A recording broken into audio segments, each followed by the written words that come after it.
Hello everybody, Darcy Marley here. In this week's video we're going to talk about the big question. Darcy, how do I get started in real estate development? So you've been playing in this other sandbox for a while, the flip and rental world, you're tired of tenants and toilets, it's super competitive to do wholesaling and BRRRR and all these other strategies. So you're looking at this other sandbox, the real estate development sandbox, going, yeah, I think that's for me. But how do you get started? And that's what we're going to talk about today. I'm going to give you the 10 steps you need to follow to succeed and transform your life through real estate development. So like this video, subscribe to my channel. And if this is you, if you want to get into real estate development, if you're kind of tired and like I said, tired of tenants and toilets and you want to change your life, this is the way to do it. I've got an online course that teaches you exactly this. If every building starts with grass and you've got to do some steps to get into a building, all the 10 steps we're going to talk about today, if that's how you get into real estate development, my course teaches you exactly that. So let's talk, reach out, book a Zoom call or email me. The links are in the description below. But yeah, let's get together and have a strategy session about your future in real estate development. All right, so let's get into this. The 10 steps to get started in real estate development. First thing I want to do is make sure we're all on the same page. What is development? In my world, I don't include fixing up old buildings as part of development. We're talking about tearing down stuff and building new, or raw land and building new. So this isn't flips or condo conversions or the BRRRR strategy. We're not talking about fixing up existing properties. So we're talking about redeveloping existing properties into something fun and new. So for example, tearing down or moving off those two old homes and building some new homes in their place. We're talking about greatly increasing density or inventory. So here's an example of a corner lot, 50 by 100. Tear it down and now you can put up what's in the bottom there. So you've got 4 side-by-side townhouses with suited basements. So that's a little mini 8-plex. You can put an 8-plex on a standard city lot. Bringing up the full value of raw land. So there's an example. I did that project, that full project down below. So I do this. How do I get into start in real estate development? So I use what's called the FAST formula for wealth creation in real estate development. So that stands, F stands for find the opportunity, A stands for acquire the property, S stands for secure funding, and T is turn that property into profits. So Darcy, that sounds great at a 35,000 very generic level, but let's talk about details. So yeah, that's what this slide is about. What are the top 10 steps to get started in real estate development? Number one, we got to learn some new stuff. You're coming at this probably from the old flip and rental world. We got to learn some new stuff here. What is zoning? What is density? What is usage? What are bylaws? What is highest and best use? We hear that all the time. How do you increase the value of land? If we're always taught that the value is in the building, the value is, what if it's in the land? So how do you profit from knowing these kinds of things? We got to learn some new stuff. 2, what microstrategy are we going to use? So what within land development and construction we can drill down to more defined strategies, and that's how smaller investors like us can get involved in development. It's not just for the big boys on the outskirts of town. So the first 4 there are what's called paperwork only. We don't actually have to do work on site. We can just increase the value of land and sell it to somebody else so they can do the next bit. So examples of zoning or entitlement, where you're changing the zoning, the density, usage, whatever, and we sell it to the next person. Maybe we see an old house on a 50-foot lot and we think, we could put a 6-plex there, an 8-plex there, so we can get the zoning and density done. Or maybe your architect can design that 6 or 8-plex, you get a building permit approved. Now you've got a shovel-ready plan to sell to a builder. Lot assembly, that's where you put 2 lots together. It could be 2 city lots or it could be 20 acres plus 20 acres. Land severance, you find a lot that's larger than normal. How do you split that into smaller parcels? Again, that was just at the paperwork stage. We're not physically doing any work on site. Now the next 2 we're actually physically doing work on site just to get the land ready. So let's say that 1940s house on a 50-foot lot, knock it down, split the lot in 2, make sure both sides have utilities, and now you've got 2 service lots to sell. You can do the same thing on larger parcels of land, 50, 20 acres or more, whatever, right? The next 2 are kind of actually building stuff. So let's say you've got the house. Instead of tearing it down, maybe you suite the basement and then we throw another unit in the back, an ADU, an additional dwelling unit, carriage house, whatever you want to call it. And then finally, maybe you want to knock down the house and actually take it all the way through and build that 6-plex. So again, what microstrategy are you going to use? What's great about this is there's lots of entry points and lots of exit points in real estate development. So it's really, really powerful. That's what's so great. We don't have to do the entire project. With a flip, you can't half finish a flip and sell it for any profit, right? You got to finish. Here, there's lots of entry points, lots of exit points. So you can focus on the bit that you enjoy the most. You can just move the needle a little bit and sell it to the next person. Number 3, Where are we going to invest geographically? This is a big deal because some places will take 2 to 3 months only to approve your zoning application change. Others take 2 years, right? So we're investors. Let's go to the places where they're pro-development instead of anti-development, where the approval times are small, where the city fees are less. Big range across North America in terms of city fees. What are the demographics and job situation in your area? People moving into or away from this specific spot. What does that area want and need? So fill a need.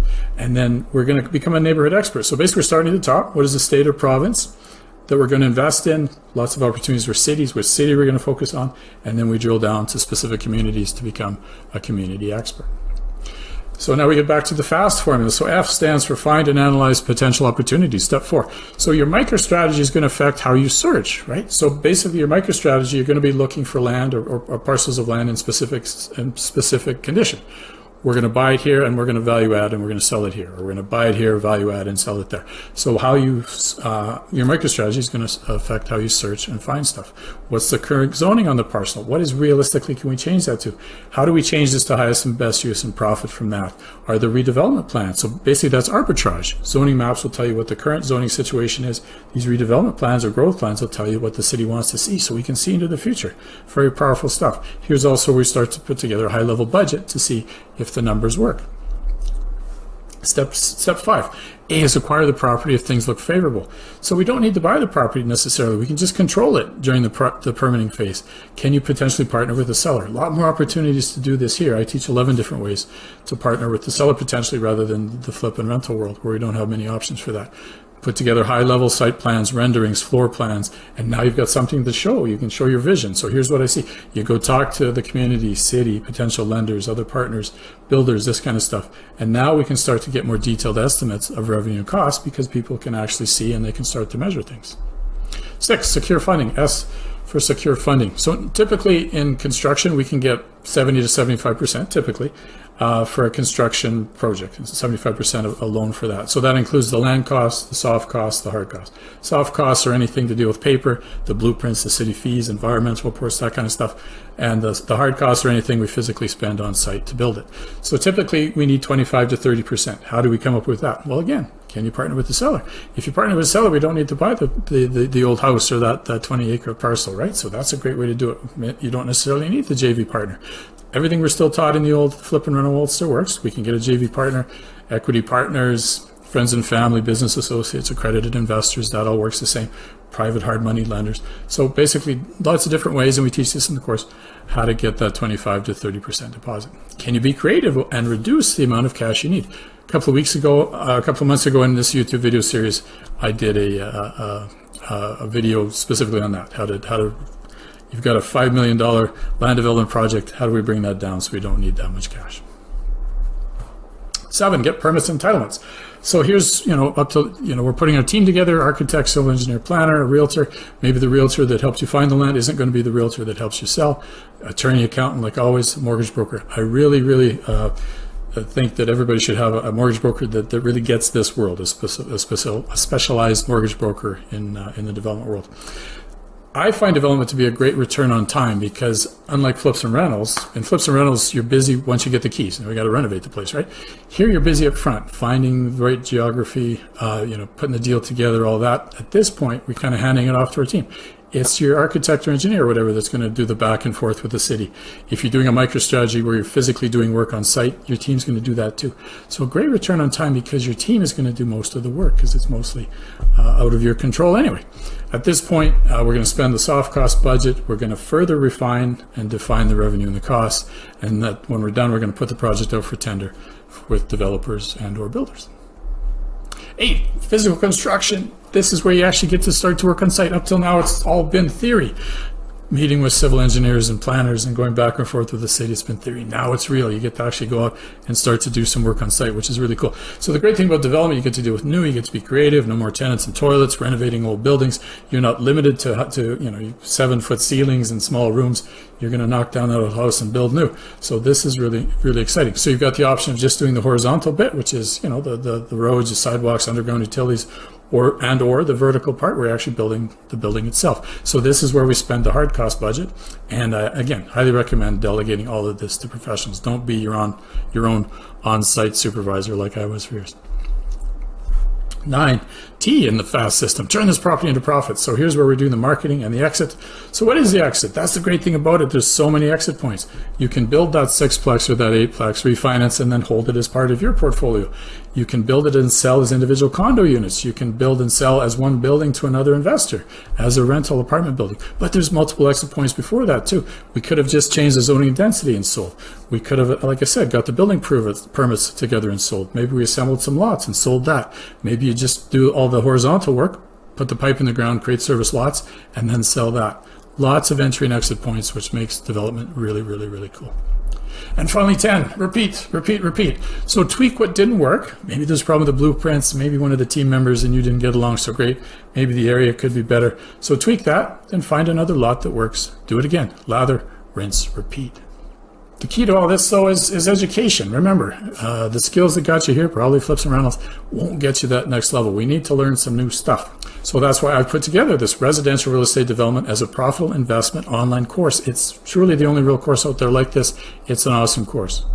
So there's 15 hours of incredible content. Online videos, start when you want, take your own speed. There's a library of close to 50 case studies, sample contracts, performance spreadsheets to get you up and running, an 11-page checklist, or step-by-step checklist so you can hit the ground running. Lots of access to me every week, an hour a week. We have a live Q&A as a group directly with me, deal analysis, problem solving, general questions. It's really, really great. And the community itself, we've been around for over 2 years. 260 plus students and growing quick. We've got a private Facebook group, all people that think and like real estate development and new construction and development. Network, ask questions, and as we've seen in some of my other videos, they're investing together as well. So after completing the course, you're going to have the knowledge and confidence to go out and develop real estate profitably, even if you've never done anything like this before. This is truly transformational. I don't just want this course to be educational. I want it to transform your life. Here's where you are now. Here's where you want to be. Development can definitely be that bridge. So the next step is to reach out. So the QR code is the actual landing page for the course. You can see the curriculum, you can see testimonials, some of these students taking action videos. But then after that, let's get together. Email me, book a Zoom call, whatever. But let's get together and have a realistic discussion to see if residential real estate development is your future.